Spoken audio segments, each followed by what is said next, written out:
Hey, this is Gina Grad. Hi, this is Teresa Strasser. Hi, everyone. This is Mike Errico. Hey there. This is Casey Cavalier. I'm Rocky Rose. And you are listening to The Jay Franze Show. Lucky you.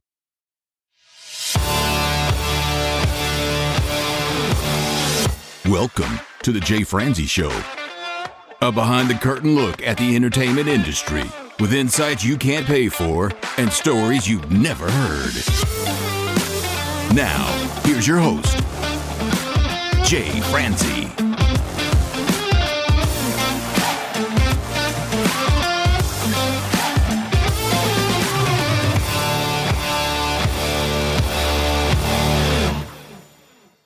Well, hello and welcome to the show.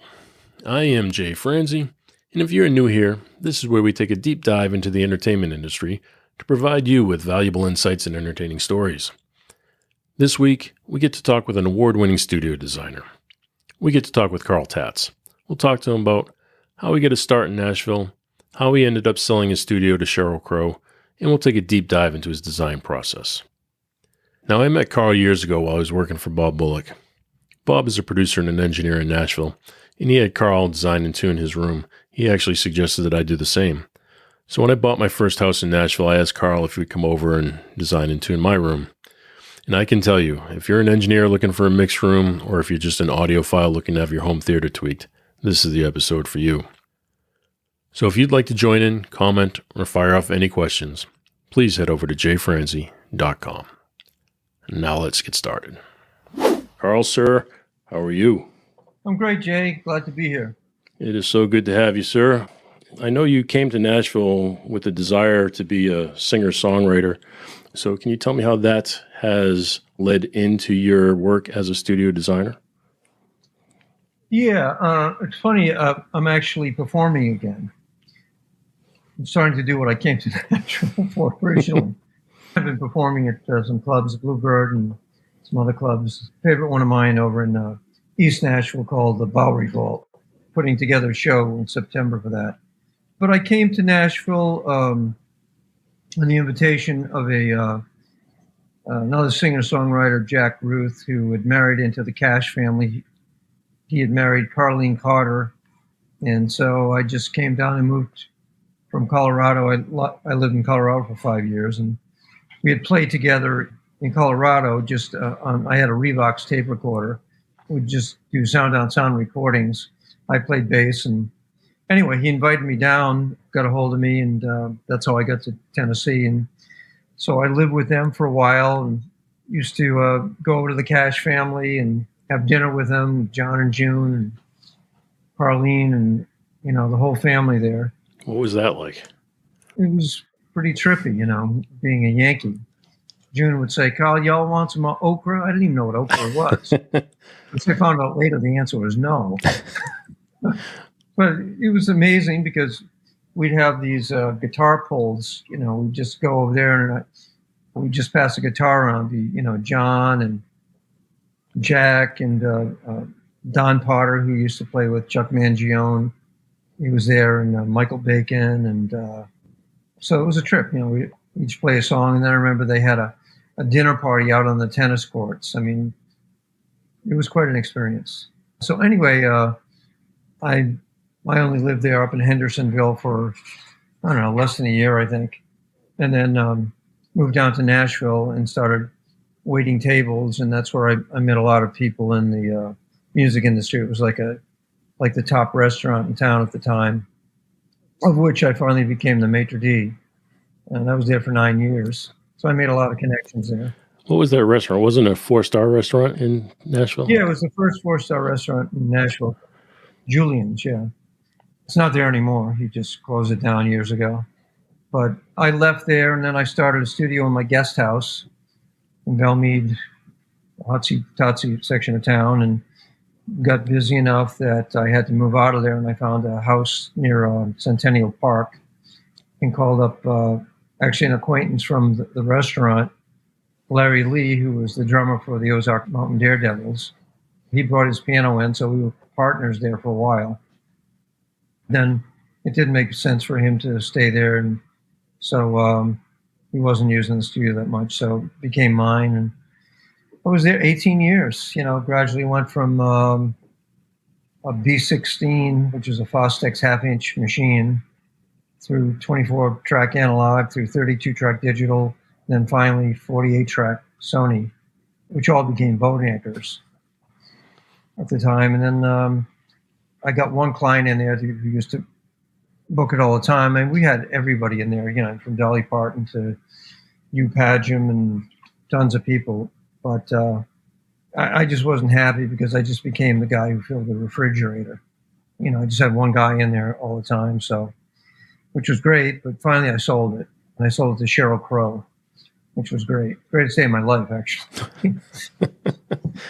And then I had to figure out, I had to reinvent myself. And my friend and PR guy, Robbie Klein Media, he suggested I check out Cedia, which is a show that's on once a year. That's like the home theater show, all the hi-fi and home theater stuff. So I went up there and I took all kinds of classes and learned about acoustics and room tuning and all that stuff. That kind of put me on a path to do what I do now.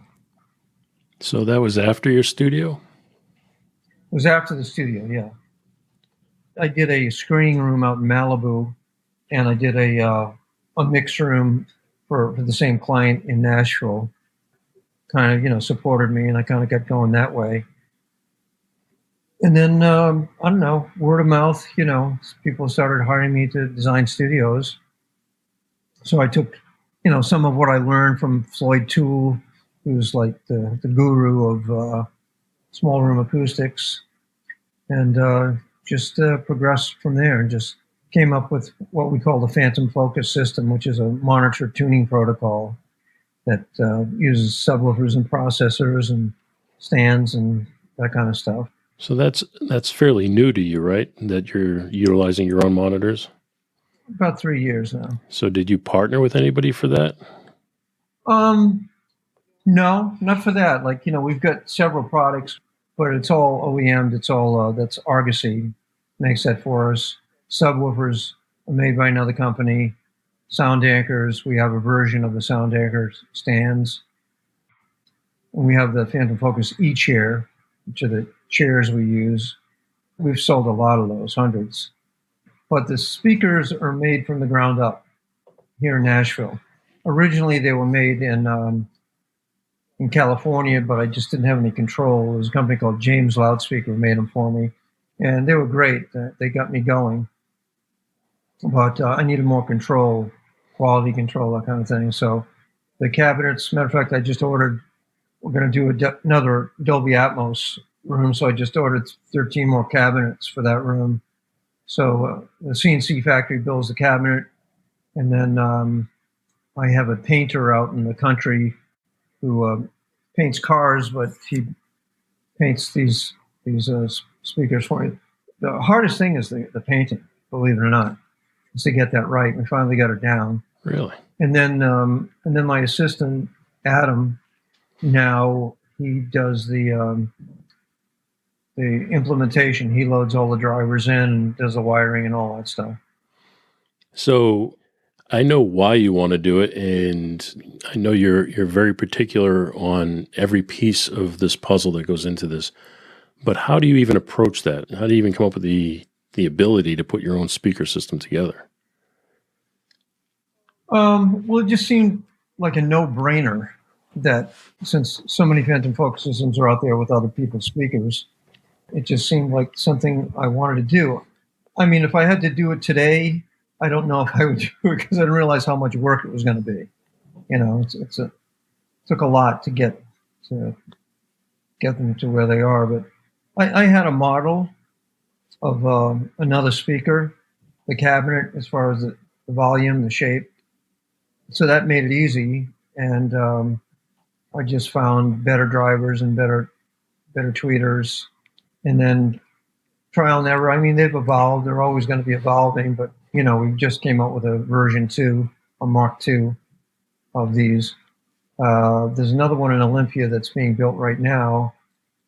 And they already bought these monitors, but before they became Mark IIs, but These are bi-amped, the ones we see. So it's really an easy modification on the bi-amp ones. The ones that have the crossovers, it's more complicated. Yeah, so that's it. I think what it is I had this company and James Loudspeaker make a pair for me, and I was just introduced through somebody said, well, you should talk to these guys. And they made them for me, and I set them up and I A/B them with these other monitors, and I said, oh, I can actually do this, because they sounded great. They sounded even better. So, a lot of tweaking along the way and that kind of stuff, but they're pretty amazing. I hope you get a chance to hear them someday. Oh, absolutely. I would love to. I mean, they're beautiful looking, and I can only imagine how great they sound. Yeah, they're breathtaking. Can you walk us through the system itself? Sure. Yeah, the hardware includes of the PhantomFocus system, which can be used with any monitor. There's a digital processor. There are 2 subwoofers, 12-inch subwoofers, and the stands. The stands that are made by Soundacres, but they're modified for our use. They have a different platform in the back, and also there's a metal plate on the bottom that the spikes sit on, and then we bolt the plate to the floor. Oh, really? And then we have a clamp system that clamps the foot onto the plate. So it's an easy way to do it. Sometimes, depending on the floor, sometimes we can't do that, so we'll use those concrete paver blocks and weight it down that way. Sometimes we still have to do that. The idea is that once it's set, I mean, it takes a whole day for us to laser it in, and it's a big deal before we do any tuning. And the subwoofers are typically, not always, but typically placed in the corners, facing the wall. You face the drivers to the wall. You leave about a 2-3 inch gap, obviously. That way, if you face them out, the low frequencies just wrap around and cancel on the back wall. So when you face it to the wall, you get a much bigger piece of meat, more gain out of it. So that's the way subwoofers are meant to be placed. Nice. Any subwoofer.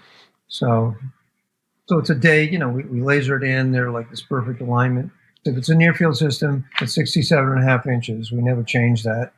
It's not that it's magic, but we like to be consistent with systems all over the country. It's a good distance. It allows you to have the apex behind you. It's 18 inches in front of the console, and your head is 6 inches from the console. So the apex is a foot in back of your head. And that allows the speakers to kind of disappear. Even if they're not our speakers, they'll kind of disappear. And then, obviously we play with it. We determine where the room modes are and where the speakers should be placed. And then finally we do the processor, which creates the crossover, which is the biggest piece of work that has to be done. A lot of people don't realize it, but if you set a pair of monitors up on stands in the back of a console, there's a huge dip at about 125 hertz. And that's because of the floor bounce, sometimes the ceiling bounce, it depends.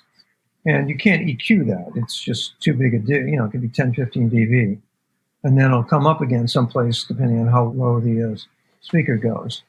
So that's the reason for the subwoofer. So when we choose the right subwoofer point and slope, we can continue that where instead of having that big dip there, it'll just continue like a mesa from there on out. Now, I used to talk about this, and I lecture all the time. I lecture at Blackbird Academy. Matter of fact, I'm lecturing this month again.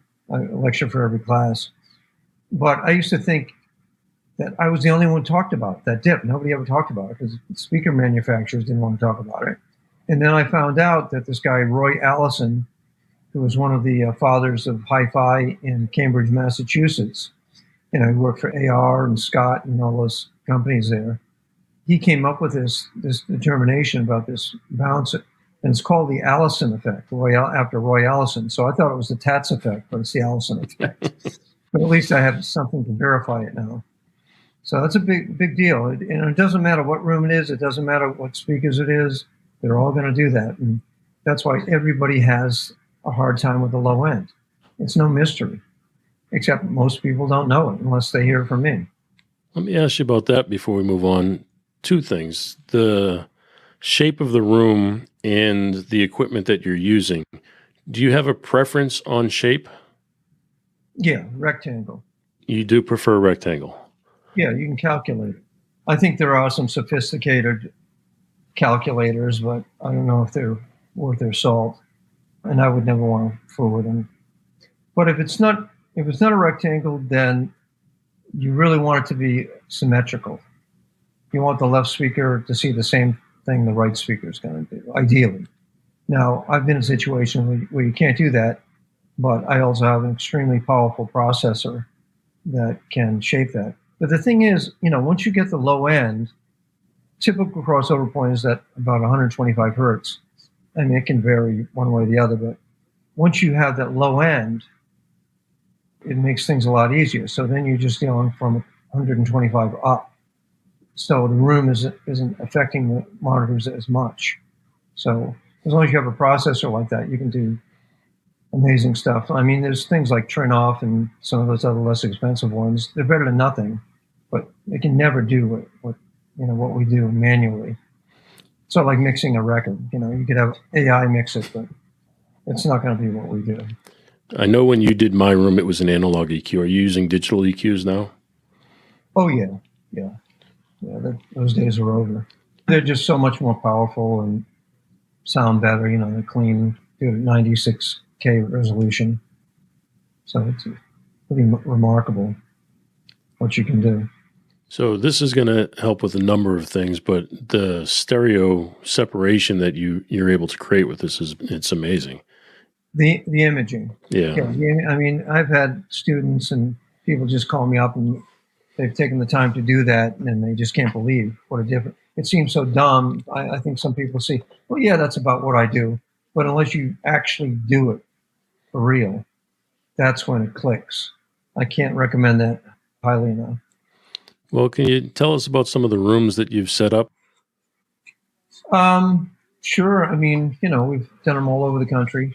We continue to do them all over the country. Right now, what are we doing? We've got one in town in Nashville for Taylor Swift's guitar player. That's going to be a Dolby Atmos room. Are you doing more of those now? Yeah, slowly. This will be our third one, and then we've got one out in L.A., Richard Furch, who's an engineer.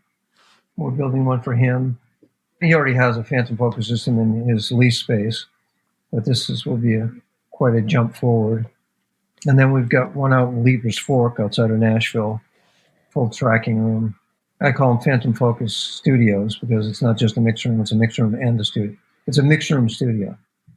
That'll just be 2-channel. And then, of course, we've done 4 studios for Rascal Flatts, I think. Why 4? They moved.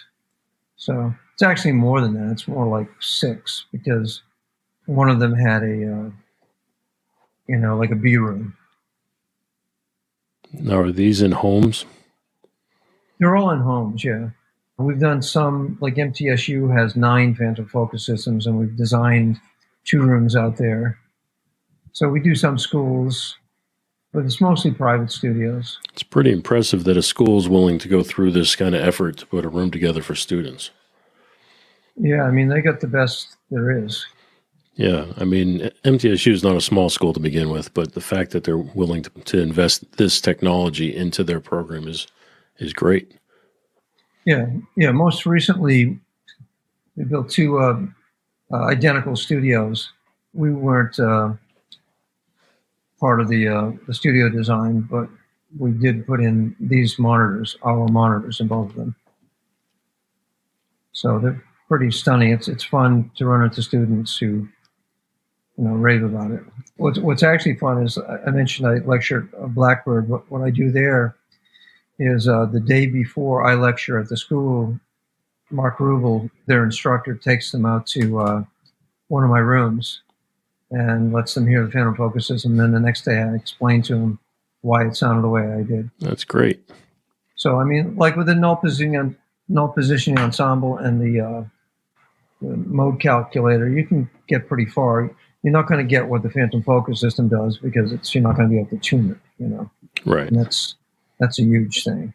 Mark's a great guy. He's actually coming on next week, so I'm looking forward to that. Oh, great. Yeah, I love Mark. So when you're doing these studios, they're in a controlled environment for the most part. But when you're working out of somebody's home, what are the challenges you're faced with? Well, the first thing you ask them is, how important is isolation? If they say it's not an issue, then they've saved a lot of money. Because if it is, then you have to build a room within a room. Yeah. And that's expensive. But, surprisingly, it just depends. Sometimes you just don't have to. And those are much easier to do. Then all we have to do is do the interior acoustics, with our system that we have. Just the sound you're able to get out of these. And I was at Jay DeMarcus's studio with you one day, and I was able to see that it was a beautiful studio as well. But are you faced with challenges because of the room that they choose or the dimensions of the room? Yeah, it can be. I mean, you've got to be selective. You got to, you always shoot for a rectangle. You have to figure out a million things you have to think about. Some of the studios we built from the ground up. Recently, we've done a few. We just finished a nice one down in Florida, in Gainesville, big one. It's all on the website. It's called Jam Band. So yeah, if you have the luxury of doing it from the ground up, then you have more control. Or if you have a big enough space within an existing space, then you can. But I mean, we do different things. I mean, you can take a PhantomFocus system and put it in a bedroom, and put some panels up. Yep. And it'll sound unbelievable, in the sweet spot. It's all about the sweet spot. Well, that's essentially what you did for me. You came out to my house in Tennessee there, and it was a spare bedroom, and it was probably not the ideal shape at all, but you made the sweet spot sound amazing.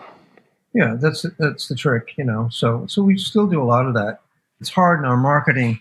In other words, there's a PhantomFocus system, and then there's the PhantomFocus mix room. The PhantomFocus mix room is a full tilt studio design, but you don't have to have that. You can make it gorgeous, but I mean, it's considerably more expensive.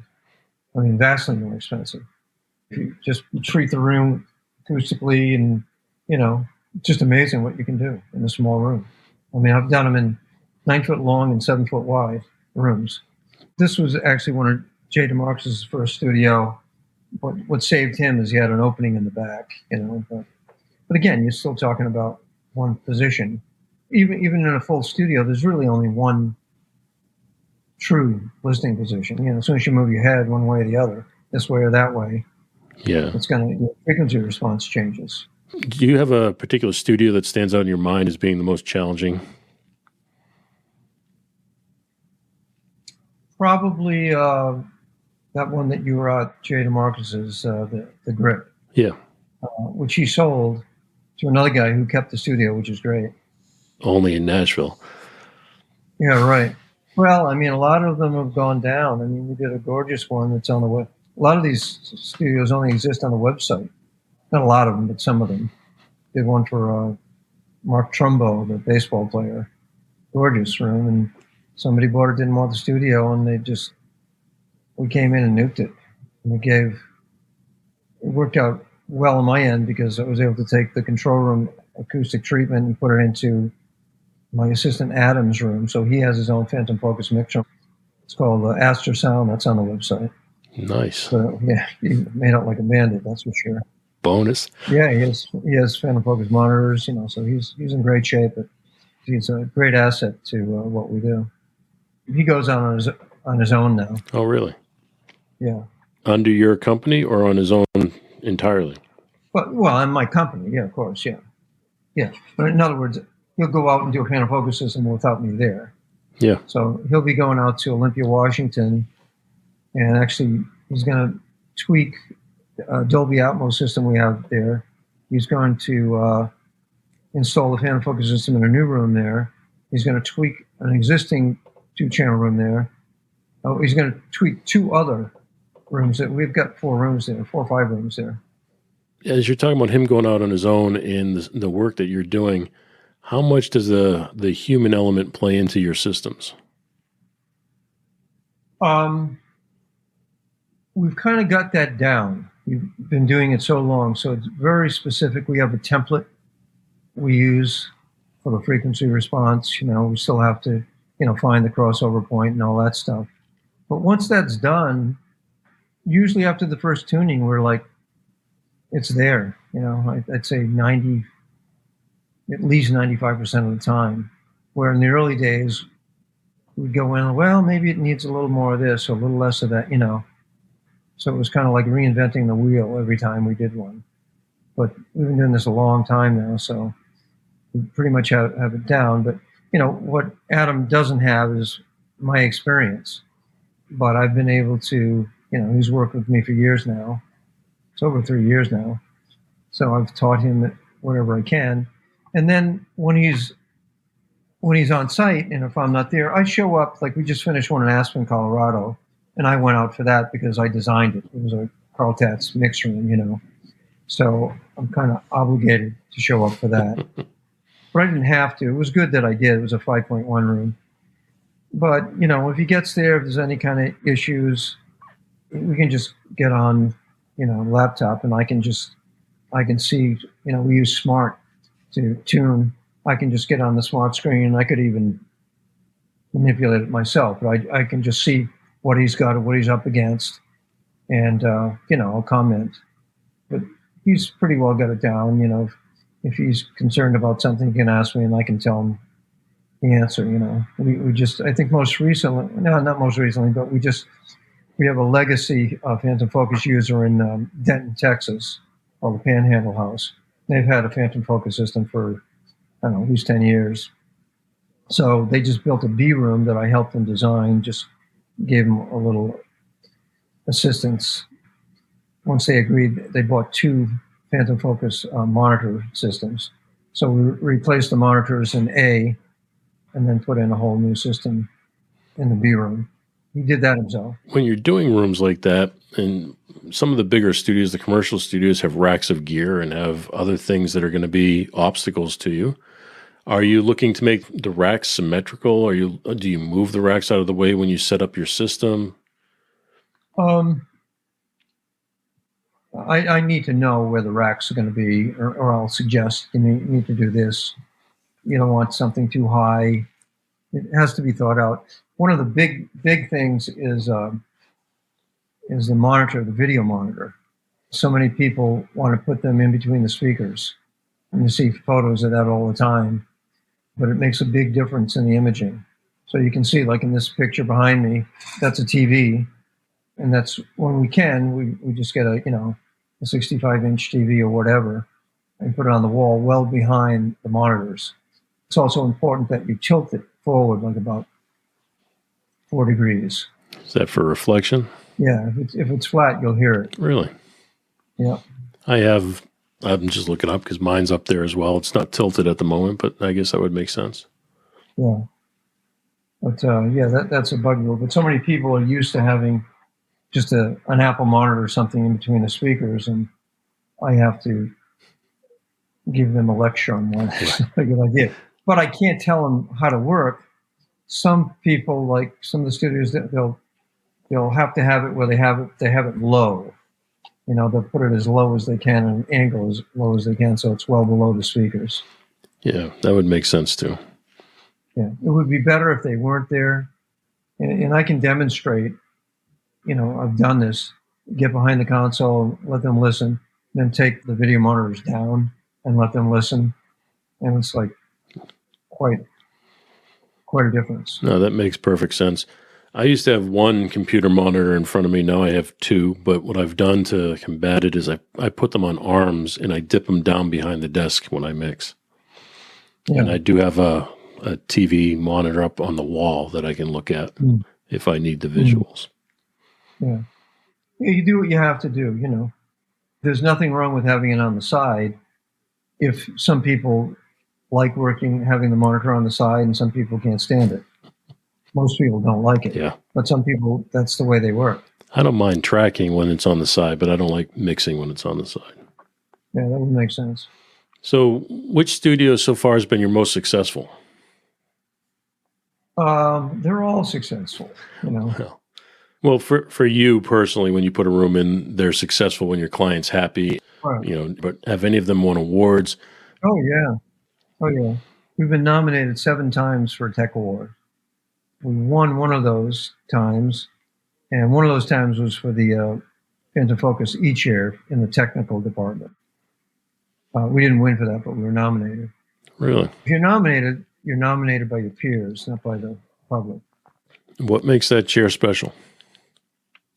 Well, of course, if you go online, if you go to PhantomFocus.com, there's a video showing it. Excellent video by the designer. I'd say the main attribute is it's got an amazing lumbar, better lumbar than any other chair. And it has this forward tilt that makes you sit up straight. You can't slouch. If the chair is adjusted right, you can't slouch. It's got a smaller footprint compared to an Aeron chair. A lot of Aeron chair owners get the E-chair. Now, do you run into problems with some chairs if they go up over the shoulders or if they're creating any sort of reflections from the chair itself? Yeah, I wouldn't recommend that. But that doesn't happen too often. I haven't seen a chair like that in a long time. Herman Miller makes, I think their top-of-the-line chair has one that goes up high like that. But actually, the only reason, like if you're doing surround, if you had like a big sort of executive desk chair that went way high above your head, it was wide, and it's going to block sound coming from the sides and rear. That generally isn't an issue. Do you have any studio that you put together so far that's been your favorite? I've got some favorites, but I'm reluctant to say because I don't want to offend anybody. Yeah, they're all my favorites.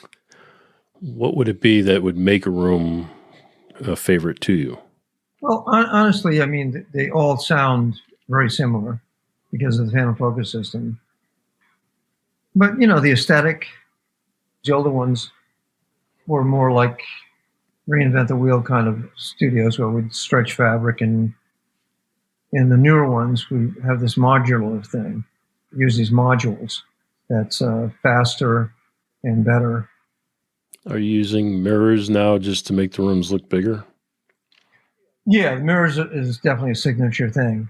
Since there's no windows, we use mirrors on both sides for, visual symmetry. Yeah. And people think, oh, mirrors, they're really reflective. Well, they're not much more reflective than drywall, right, or anything else. And the other thing people are worried about, oh, I don't want mirrors. I don't want to be looking at myself all the time. But you don't. You don't even think that they're there. You just feel like you're looking in another room. Right. As soon as we put the mirrors up, it's like, it feels so much better. And it just feels much more comfortable. Of course, you get huge slap until you put the columns up. Yeah. But those columns, even though they're spaced a foot apart, are an amazing job. Is that what it is? Are they specifically 1 foot apart? It depends. They have to be laid out depending on the size of the window. Sometimes we'll have a window on one side and then we'll match it with a mirror on the other side. Are you calculating the first one based on the sweet spot? No. It's based on the corners. Subwoofer corners come up 32 inches. And then we'll have a foot, and then a column. The columns are 8 inches wide, and then a foot, a column. And it'll vary sometimes. Sometimes it will be 11 inches. Sometimes it'll be 13 inches or 14 inches, It depends, but it always works. So you're not trying to kill a reflection at a particular spot based on the sweet spot? No, because it's like it's an ensemble effect. The acoustic lens, like I say, the sound, it's like the sound doesn't hit the side walls and take a 90-degree turn and hit your ears. It doesn't work that way. Right. It just kind of combs across and the columns catch it. So there's no direct reflection in your ear anyway. Well, at the rate technology advances, what challenges are you faced with, or what benefits are you faced with when it comes to technology advancing?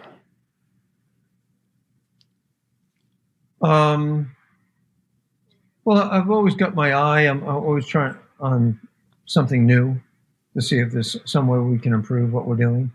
How often does that happen? Technology-wise, I haven't seen, there hasn't been much. Doesn't happen much. I don't know what it would be at this point. We're really happy with the processor we use. I don't see it changing. I mean, you're not going to go higher than 96. I mean, nobody can hear 192 anyway. Right. And there's no such thing. There are no processors that do that for good reason.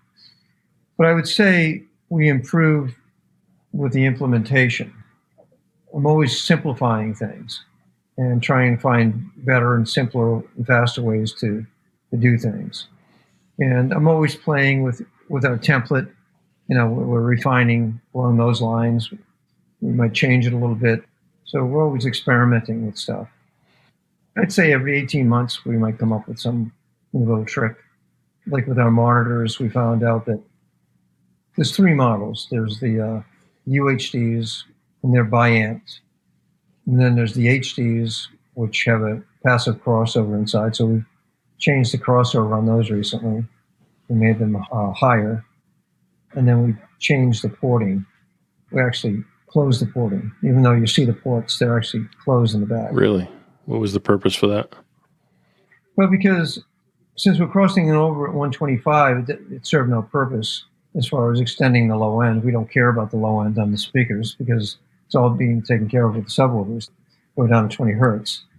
So it just made it a little bit tighter to make it a infinite baffled speaker, Subtle difference, but it's when Adam got his studio, it gave us a lab for me to experiment with a lot of ideas that I had. So it's evolved that way. Well, that's cool. Yeah. Well, beautiful room.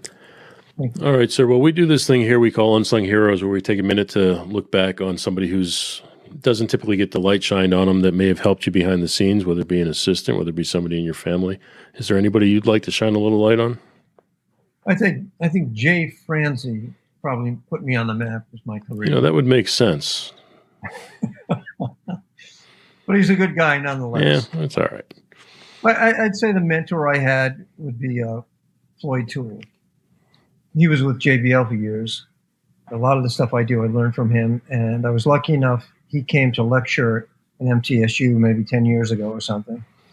He was in town for a couple of days, so I took him around, took him to some of my studios and when I was building, and I was able to say, I learned this from you, He was very impressed. And so we almost, this would have been great. I asked him if he wanted to help me design this screening room in Hawaii. It was a client of mine who I built a screening room in Oak Ridge, Tennessee. And he moved to Hawaii, and he wanted me to build him another one. I was hired to design it, and I was going to bring Floyd in just because it was going to be fun. He was way into it. We were going to come up with something really cool. And then the guy decided just to buy another house. He didn't want to go through it again, whatever. So it's a shame. But it's been a thrill to know him. Yeah, well, I used to teach at SAE. We used his books, and I believe he came in to speak there as well. Oh, yeah. Yeah. Carl, sir, I cannot thank you enough for showing up tonight and talking with me. Thank you, Jay. This was fun. It's fun talking and getting together again. It's been a long time. Well, thank you. I appreciate that. Glad you're doing what you're doing. It looks great, sounds great, so I wish you a lot of luck with this. Well, thank you, sir. Now, I hope you enjoyed this episode as much as I did. Carl is not only an award-winning studio designer, but he's an amazing talent and a great guy. So please join me in giving him a big thanks for taking the time to share his stories with us, and thank you for taking the time to hang with me here. I really do appreciate it. If you enjoyed this episode, please share it with a friend. You can do that and find the links to everything mentioned over at jayfranze.com/episode 24. Thanks again for listening, and I'll catch you next week. Thanks for listening to The Jay Franze Show. Make sure you visit us at jayfranze.com. Follow, connect, and say hello.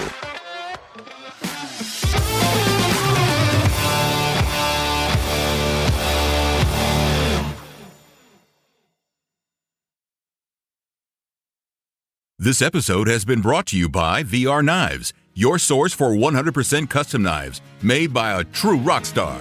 So, if you're in the market for a new piece of art, reach out to VR Knives. 407-421-5528. 407-421-5528.